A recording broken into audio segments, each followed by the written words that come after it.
అందరికీ నమస్కారం. Welcome back to my YouTube channel moral talks. Please do share, like, subscribe to my YouTube channel. తన పేరు రేఖ. తను ఒక భర్తని వదిలేసిన మహిళ. రేఖ తన భర్తని వదిలేసి వచ్చింది. రేఖకి ఒక కొడుకు, ఒక కూతురు ఉన్నారు. రేఖ ఒక చిన్న టీ దుకాణం నడుపుతూ ఉంటుంది. రేఖకి కొడుకు వరుణ్, లేకపోతే కూతురు సంధ్య. ముగ్గురు ఒకరోజు అక్కడ జరుగుతున్న ఒక ఎగ్జిబిషన్కి వెళ్ళారు. వరుణ్, సంధ్య ఆనందానికి అవధులు లేవు. వాళ్ళు ఆ ఎగ్జిబిషన్లో చాలా బాగా ఆటలు ఆడారు. వాళ్ళ అమ్మ రేఖ వరుణ్కి, సంధ్యకి చెప్పింది, ఇక్కడ చాలామంది జనాలు ఉన్నారు. ఒకరు చెయ్యి ఒకరు విడవకుండా గట్టిగా పట్టుకోండి, లేదంటే తప్పిపోతారు అని చెప్పింది. కానీ వరుణ్, సంధ్యలు చాలా వరకు చేతులు పట్టుకొని ఉన్నారు. ఎక్కువగా జనం ఉండటం వలన వాళ్ళ చేతులు వదలవలసి వచ్చింది. అయితే ఇంకా అప్పుడే సంధ్య క్రౌడ్లో తప్పిపోయింది. సంధ్యని రేఖ, వరుణ్ చాలా వెతికారు. కానీ సంధ్య దొరకలేదు. ఎంత వెతికినా సరే సంధ్య దొరకపోవటంతో ఇంటికి వచ్చేసిన రేఖ, వరుణ్ చాలా బాధపడి ఏడ్చారు. ఇక ప్రతిరోజు సంధ్య కోసం ఎగ్జిబిషన్ జరిగిన ప్లేస్కి వెళ్ళి సంధ్య కోసం కనుక్కోవటం మొదలుపెట్టింది రేఖ. అలా కొన్నేళ్ళు గడిచిపోయినా వరుణ్ ఒక పెద్ద బిజినెస్ మ్యాన్ కూతుర్ని ప్రేమించి పెళ్లి చేసుకున్నాడు. తను వాళ్ళ అమ్మని వదిలి వాళ్ళ ఇంటికి ఇల్లరికం వెళ్ళవలసి వచ్చింది. వరుణ్కి వాళ్ళ అమ్మ అంటే ఇష్టమే. కాకపోతే వరుణ్ భార్య స్నేహకి రేఖ అంటే ఇష్టం ఉండదు. రేఖని అదే ఇంట్లో ఉంచేసిన వరుణ్ వాళ్ళ దగ్గరికి వెళ్ళిపోయాడు. ఇక స్నేహకి రేఖ అన్నా, రేఖతో మాట్లాడడం అన్నా, రేఖ నీడన్నా చిరాకు. కానీ రేఖకి స్నేహ అంటే చాలా అభిమానం, గౌరవం, ప్రేమ, ఆత్మీయత. కానీ ఇవన్నీ నా వెనుక ఉన్న ఆస్తి కోసమే అని ఎప్పుడూ రేఖని అవమానిస్తూ ఉంటుంది స్నేహ. అలాగే స్నేహ వాళ్ళ అమ్మగారు కూడా రేఖని అవమానిస్తూ ఉంటుంది. ఇక కొద్ది రోజులు అయ్యాక వాళ్ళకి ఒక కూతురు పుడుతుంది. వరుణ్ కూతుర్ని చూడటానికి రేఖ వస్తుంది.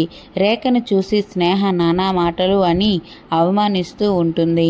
అక్కడే నిలబడిన వరుణ్ ఏమీ అనలేక వాళ్ళ అమ్మగారికి అక్కడి నుండి వెళ్ళిపోమని చెప్తాడు. కానీ రేఖ నా మనవరాల్ని చూసే వెళ్తాను, తనకి నేను ఈ డ్రెస్ తెచ్చాను అని చూపిస్తుంది. కానీ వెంటనే స్నేహ ఆ డ్రెస్ తీసుకొని విసిరేసి పడేసి, పో ఇక్కడి నుంచి, ఈ చెత్త డ్రెస్ మాకేమీ అవసరం లేదు అని అవమానించి బయటికి గెంటి వేస్తుంది. ఇక చాలా బాధతో రేఖ తిరిగి వెళ్ళిపోతూ ఉండగా ఒక ఆమె వచ్చి తనని అడుగుతుంది, మా నాన్నని పెళ్లి చేసుకుంటారా అని. అదేంటి అని రేఖ అంటుంది, ప్లీజ్ దయచేసి మా నాన్నగారిని పెళ్లి చేసుకోండి, నేను తనకి పెళ్లి చేయాలని చూస్తున్నాను, అందుకే మీరు తప్పకుండా పెళ్లి చేసుకోవాలి అని అంటుంది. లేదు, నాకు ఆల్రెడీ పెళ్ళయింది, కొడుకున్నాడు, కొడుకుకి కూతురు కూడా ఉన్నది, నేను ఎలా పెళ్లి చేసుకోవాలి అని అంటుంది రేఖ. అయితే దానికి ఏమైంది, మా నాన్నకి మీరు చక్కగా ఈడు జోడు సరిపోతుంది, దయచేసి ఒక్క అవకాశం మా నాన్నగారికి ఇవ్వండి అని అంటుంది నేహ. ఇక రేఖ సరే నేను ఆలోచించి చెప్తాను అని చెప్తుంది. సరే మీ నెంబర్ అయితే ఇవ్వండి, నేను మీకు టచ్లో ఉంటాను అని నేహ రేఖ దగ్గర నెంబర్ తీసుకుంటుంది. ఇక కొద్ది రోజులు అయ్యాక నేహ కాల్ చేసి మా నాన్నగారికి ఒక్క అవకాశం ఇస్తారా అని చెప్పింది. మీరు ఎక్కడుంటారో చెప్తే అక్కడికి మా నాన్నగారే వస్తారు అని చెప్తుంది. అలాగే అని తను ఉన్న ప్లేస్ని చెప్తుంది. నేహ వాళ్ళ నాన్నగారు Swaraj group of industries owner, one of the top billionaire. అయితే నేహ ఒక హోటల్ దగ్గర ఉంటుంది అని రేఖ వాళ్ళ నాన్నగారికి చెప్తుంది. వాళ్ళ నాన్నగారు సాధారణ వ్యక్తిగా వెళ్తారు. ఇదేంటి నాన్న ఇలా వెళ్తున్నారు అంటే, తను మన ఆస్తిని చూసి నన్ను ఇష్టపడుతుందా లేక నన్ను చూసి ఇష్టపడుతుందా అని టెస్ట్ చేస్తాను అని అంటారు. అయితే నేహ అంటుంది, ఖచ్చితంగా మీరు ఈ టెస్ట్లో ఫెయిల్ అయిపోతారు. ఎందుకంటే నేను మీకు చూసిన అమ్మాయి ద బెస్ట్ అని మీరే అంటారు అని అంటుంది నేహ.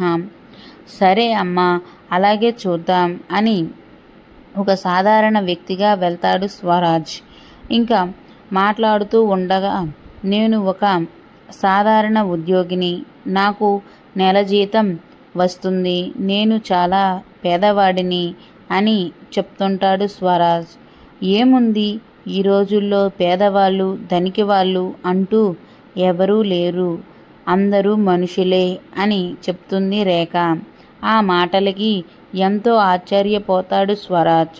సరే, ఇక మనం పెళ్లి చేసుకుందాం అని అంటాడు. సరే అని అక్కడ దగ్గరలో ఉన్న గుడికి వెళ్ళి ఇద్దరూ పెళ్లి చేసుకొని ఒక పెద్ద ఇంటికి వెళ్తారు. ఆ ఇల్లును చూసి రేఖ ఒక్కసారిగా ఆశ్చర్యంతో, ఇదేంటి ఇంత పెద్ద ఇల్లు అని అడుగుతుంది. అప్పుడు స్వరాజ్, ఇది నా ఫ్రెండ్ వాళ్ళ ఇల్లు, వాళ్ళ విదేశాలకి వెళ్ళిపోయారు, నన్ను ఇక్కడ ఉండమన్నారు అని చెప్తాడు. ఓ అవునా అని రేఖ ఇంట్లో కుడికాలు పెట్టి లోపలికి ప్రవేశిస్తుంది. ఇక వాళ్ళిద్దరూ కూర్చొని మాట్లాడుకుంటారు. మేము మనవరాలు ఎలా ఉన్నది అని అడుగుతాడు. తను చాలా బాగుంది, మా అబ్బాయి వరుణ్ కూడా చాలా బాగున్నాడు అని చెప్తాడు. అయితే ఇక వెంటనే రేఖ, మీరు అలా ఎలా అంటారు అని స్నేహ దగ్గరికి వెళ్తుంది. ఇక స్నేహ రేఖని మళ్ళీ అవమానిస్తుంది. స్నేహ వాళ్ళ అమ్మగారు కూడా అవమానిస్తూ ఉంటారు. ఇక తిను ఒక పని మనిషిలా ఉంటుంది, తినని పెళ్లి చేసుకునేవాడు మరో పని మనిషిలా ఉంటాడు, వీళ్ళిద్దరికీ బాగా సెట్ అయ్యింది అని వెటకారంగా నవ్వుతూ మాట్లాడుతుంది. అయితే ఇక స్నేహ వాళ్ళ అమ్మ, మీ మనవరాలి బర్త్డే ఇంకో 4-5 రోజుల్లో ఉంటుంది, మీరు తప్పకుండా రావాల్సింది అని అంటే, అలాగే రండి, నేను తప్పకుండా వస్తాను అని రేఖ అక్కడి నుంచి వెళ్ళిపోతూ ఉంటుంది. ఇక రేఖ వెళ్ళిపోయాక, అదేంటి మమ్మీ ఈ బిచ్చగత్తిని పిలుస్తున్నావు, ఎందుకు తనని పిలుస్తున్నావు అని అంటుంది స్నేహ. నేనేం ఊరికే పిలవలేదే బేబీ, ది రాణి తన జీవితంలో కోలుకోలేని దెబ్బతీసి అవమానిద్దాం అని అంటుంది. నువ్వు సూపర్ మమ్మీ, ఇంత బాగా ఆలోచిస్తావని నేను అస్సలు అనుకోలేదు.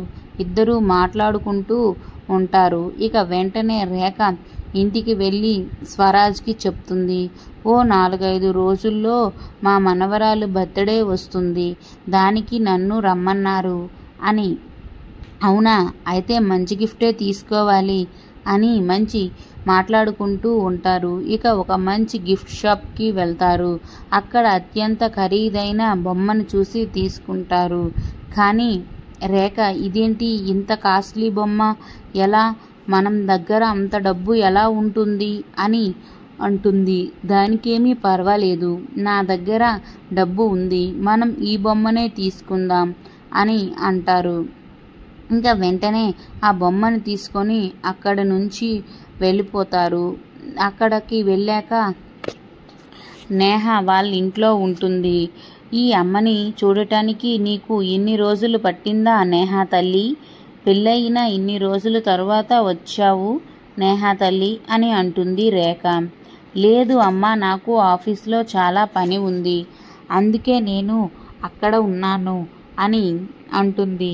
అవునా తల్లి అని చెప్పి, అమ్మ మీరు ఫంక్షన్కి వెళ్తున్నారంట కదా, మీకోసం నేను ఈ శారీ తీసుకొచ్చాను అని అంటుంది.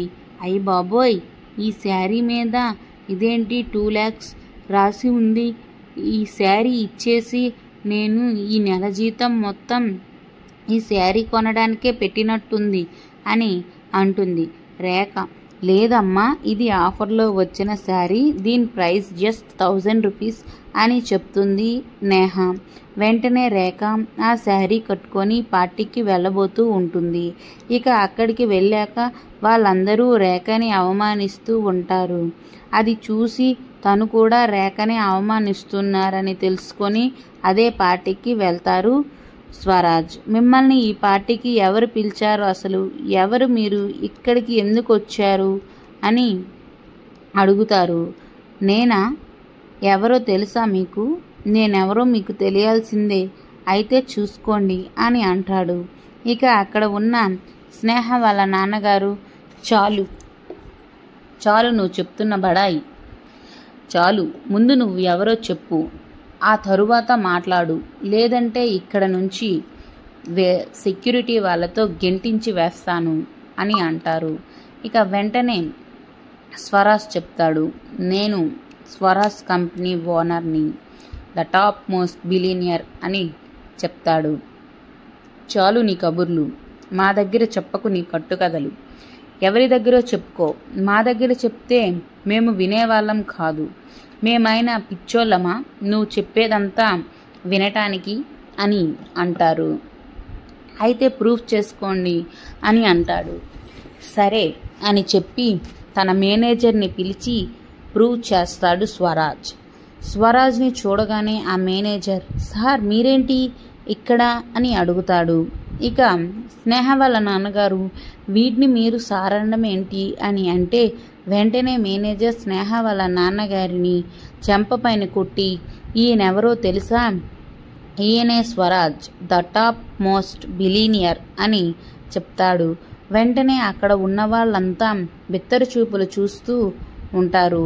ఇక రేఖ అయితే అలా ఆ మాట వినగానే ఒక్కసారిగా షాక్ అవుతూ ఉంటుంది. ఇక రేఖని స్వరాజ్ని తీసుకొని వెళ్తారు. ఇక వెంటనే వాళ్ళ కోడలు స్నేహ ఒక్కసారిగా షాక్ అయి, వరుణ్ ఏంటిది, మీ అమ్మ స్వరాజ్ని పెళ్లి చేసుకోవడం ఏంటి అని అడుగుతుంటుంది. స్నేహ, నాకు ఇదే అర్థం కావట్లేదు, నాకు చెప్పేటప్పుడు తను సాధారణ ఉద్యోగి అని చెప్పింది కానీ అని అంటాడు వరుణ్. ఇక స్వరాజ్ అండ్ రేఖ అక్కడ నుంచి తన విల్లాకి వెళ్తారు. ఇదంతా చూస్తున్న రేఖ ఒక్కసారిగా ఆశ్చర్యం పోతుంది. ఇక వీళ్ళకి వెళ్ళిన రేఖకి ఘన స్వాగతం పలుకుతుంది నేహ. అదంతా చూసి ఆశ్చర్యపోతూ ఒక్కసారిగా భ్రమ నుంచి బయటికి వస్తున్నట్టు అవుతుంది. ఇక వెంటనే ఏంటండి ఇదంతా, ఆయన అంటే అవును నేను స్వరాజ్ కంపెనీ ఓనర్ని, నువ్వు the queen of the Swaraj group of company, మరి నేను అంటూ నేహ వస్తే the princess of the Swaraj company అని చెప్తాడు స్వరాజ్. ఇక ఆ సన్నివేశం చాలా సంబరంగా ఉంటుంది.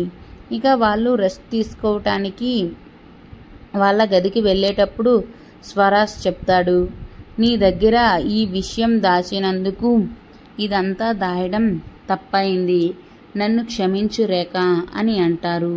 లేదు లేదు మీరు అలా మాట్లాడకండి, మిమ్మల్ని నేను క్షమించడం ఏంటి అని రేఖ అంటుంది. నిజానికి మనం నేహ వల్ల కలిసాం అని అంటాడు. అవును నేహ మీకు చాలా మంచి కూతురు అని అంటుంది రేఖ. లేదు నేహ నా సొంత కూతురు కాదు, నేహాని నేను దత్తత తీసుకున్నాను ఒక అనాథాశ్రమం నుండి, తను ఒక మంచి అమ్మాయి, అందుకే నేను దత్తత తీసుకొని నా సొంత కూతురిలా పెంచాను. కానీ ఈ విషయం నేహాకి కూడా తెలియదు, నువ్వు కూడా తెలియనీయవద్దు అని చెప్తాడు స్వరాజ్. అలాగేనండి అని ఉంటుంది. నా కూతురు కూడా చిన్నప్పుడు తప్పిపోయింది, నేను తన కోసం చాలా చోట్ల వెతికాను కానీ దొరకలేదు అని అంటుంది రేఖ.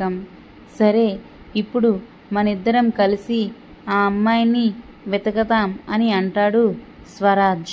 ఫోటో ఏమైనా ఉందా చూపిస్తావా అని అడుగుతాడు స్వరాజ్.